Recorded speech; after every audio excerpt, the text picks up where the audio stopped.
অবাক হয়ে যায়, কারণ গাভী তার দুধের বদলে সোনার দুধ দিতে শুরু করে। মধুপুর নামে এক ছোট্ট গ্রামে বাস করত টয়া ও তার মা। মা, ও মা, আমার না পায়েস খেতে খুব ইচ্ছে করছে। তুমি না আমাকে আজই পায়েস করে দেবে। তোর পায়েস খেতে ইচ্ছে করছে, কিন্তু পায়েস খেতে তো দুধ লাগবে, আর দুধের তো অনেক দাম। এত টাকা কোথায় পাবো রে আমরা? আমি এত কিছু বুঝি না মা।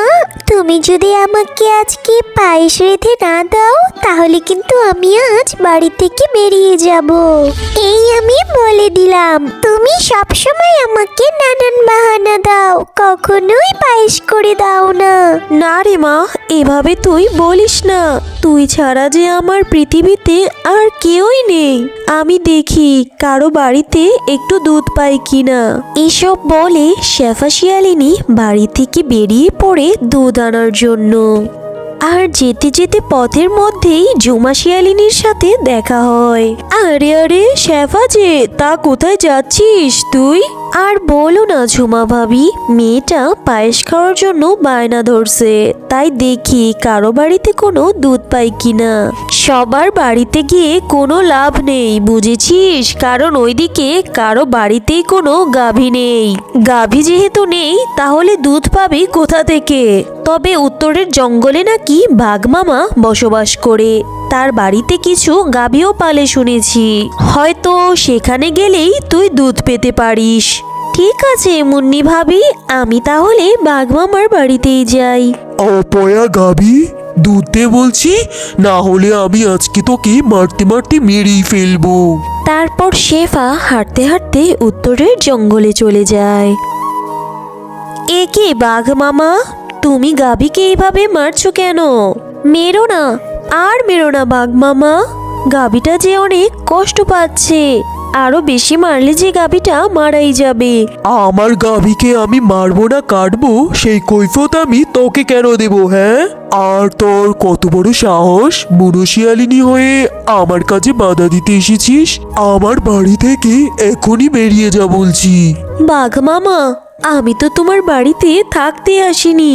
আমাকে একটু দুধ দিবে? একটু দুধ দিলে আমি চলে যাব। আমার মেয়েটা যে পায়েস খেতে চেয়েছে, তাই একটু দুধের আমার খুবই প্রয়োজন বাঘ মামা। এমনিতেই আমার গাভীটা দুধ দিচ্ছে না দেখে আমার মাথা খারাপ হয়ে রয়েছে, আবার তুই আমার কাজে এসে বাধা দিয়ে দুধ চাচ্ছিস? যা এখান থেকে বলছি, না হলে তোকে আমি মেরে বাড়ি থেকে তাড়িয়ে দেব। না না বাঘ মামা, আমাকে মেরে তাড়াতে হবে না, আমি এমনিতেই এক্ষুনি চলে যাচ্ছি।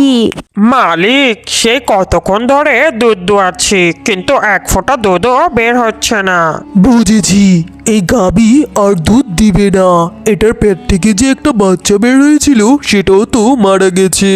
এইরকম অপয়া গাভীকে আমার বাড়িতে খাইয়ে দেয়ে কোনো লাভ নেই, বরং এটাকে জঙ্গলে রেখে আয়। এই গাভীটাকে দেখলে আমার শরীরটা জ্বলে ওঠে। ঠিক আছে মালিক, আমি তাই করছি। এরপর মিচকে শিয়াল গাভীটিকে একটি জঙ্গলের মধ্যে রেখে চলে আসে। আমার যে এখানে খুবই ভয় করছে, না জানি কোনো ভূত এসে আমাকে খেয়ে ফেলবে। কিন্তু আমি কোথায় যাব? আমি যে একটা অপয়া গাভী, আমার বেঁচে থাকার চেয়ে মরে যাওয়াই ভালো। নিজের জীবন তুমি এভাবে শেষ করে দিও না গাভী, আমি তোমাকে সাহায্য করব। কিন্তু তুমি যে একটা গাছ, আর গাছ হয়ে আমাকে কি করে সাহায্য করবে? হ্যাঁ, আমি পারবো, কারণ আমি সাধারণ কোনো গাছ নই, আমি এক জাদুই গাছ। তাই আমি তোমাকে আজ এক জাদুই গাভী বানিয়ে দেব। তুমি আমাকে কি জাদু দিলে? আমি যে কিছুই বুঝতে পারলাম না। তোমার মধ্যে এমন এক জাদু শক্তি দিয়েছি যে তুমি এখন থেকে দুধ দিতে পারবে। তোমাকে এখন থেকে আর কেউই অপয়া বলতে পারবে না, আর তোমার দুধ বিক্রি করে তোমার মালিক অনেক ধনী হয়ে যেতে পারবে। তোমাকে অনেক ধন্যবাদ গাছ। আমি তাহলে আমার মালিকের কাছে এখন ফিরে যাই। না না, তুমি ওই স্বার্থপর মালিকের কাছে আর ফিরে যেও না। ওই মালিক তোমাকে তার স্বার্থের জন্যই চাবে। যেই মালিক তোমাকে নিজের স্বার্থের জন্য চাইবে না, তুমি তার কাছেই যাবে। কিন্তু আমি এরকম মালিক কোথায় পাবো? আমি তোমাকে যেভাবে বলছি তুমি ঠিক সেইভাবেই করো, তাহলে তুমি শত ভালো মালিক পেয়ে যাবে। এরপর গাছ গাভীটিকে সকল বুদ্ধি শিখিয়ে দেয়, আর গাভীও গাছের কথা মতো তার অভিনয় শুরু করে দেয়। গাভী গাছের নিচে শুয়ে জুড়ে জুড়ে চিৎকার করতে শুরু করে, বাঁচাও, আমাকে বাঁচাও, আমি যে খুবই বিপদে পড়েছি, বাঁচাও, বাঁচাও আমাকে। এইদিকে শেফা শিয়ালিনী গাভীটির কান্নার আওয়াজ শুনে এগিয়ে আসতে থাকে। এ কি, জঙ্গলের ভিতরে কে কাঁদছে? মনে হয় খুবই বিপদে পড়েছে। দুধের খোঁজে আমি পড়ে যাব, আগে দেখি কেউ বিপদে পড়লো কিনা। এ কি, তুমি তো বাঘ মামার গাভী, এখানে আসলে কি করে? আর তুমি এভাবে এখানে চিৎকার করছো কেন? আর বলো না শেফা শিয়ালিনী, আমি আমার মালিককে দুধ দেইনি বলে আমাকে মেরে বাড়ি থেকে এই জঙ্গলে রেখে গেছে। আর আমি ক্ষুধার জ্বালায় সইতে না পেরে এখানে বসে বসে কাঁদছি। তুমি একদমই কোনো চিন্তা করো না, আমি এক্ষুনি জঙ্গল থেকে ঘাস এনে তোমাকে খেতে দিচ্ছি। তারপর শেফা শিয়ালিনী কিছু ঘাস এনে গাভীকে খেতে দেয়। এই ঘাসগুলো তুমি খেয়ে নাও তো গাভী, আর তুমি আমার সঙ্গে আমার বাড়িতে চলো। আমি এখন থেকে তোমাকে পেট ভরে ঘাস খাওয়াবো। আমারে তো সেবা করে তোমার কি লাভ শেফা শিয়ালিনী? আমি তো আর তোমাকে দুধ দিতে পারবো না, আর কখনো বাছুরও দিতে পারবো না, কারণ আমি যে এক অপয়া গাভী। আমার পেট থেকে শুধু মরা বাছুরই জন্ম নেয়। আমি তোমার কাছে কিছুই চাই না গাভী, তুমি আমার সাথে চলো তো। তুমি এই নির্জন জঙ্গলে একা থাকলে তোমার কোনো বিপদে হতে পারে। তুমি অনেক ভালো শেফা শিয়ালিনী। ঠিক আছে, তুমি আমাকে তোমার সঙ্গে করে বাড়ি নিয়ে চলো। তারপর শেফা শিয়ালিনী গাভীকে তার সঙ্গে করে বাড়িতে নিয়ে যায়।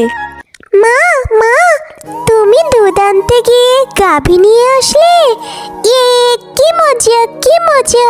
আমি এখন থেকে দুধ খেতে পারবো, পায়েস খেতে পারবো, যত ইচ্ছে তত। কিন্তু তুমি গাভীটা কোথায় পেলে মা? তোমার কাছে তো কোনো টাকা নেই। মারে, তুই যা ভাবছিস তা নয়, এই গাভীটি কোনোদিনই আমাদের দুধ দিতে পারবে না। এরপর শেফা শিয়ালিনী তার মেয়েকে সবটা খুলে বলে। তাহলে তুমি আর আমাকে পায়েস করে দেবে না? তাহলে আমি আর বাড়িতেই থাকবো না। দাঁড়াও দয়া, তুমি কোথাও যেও না। আর শেফা, তুমি বালতি এনে দুধ দুয়াতে থাকো। কিন্তু তুমি তো দুধ দিতে পারবে না। সব কথা তোমাকে পরে বলছি, এখন তোমাকে যা বলছি তাই করো।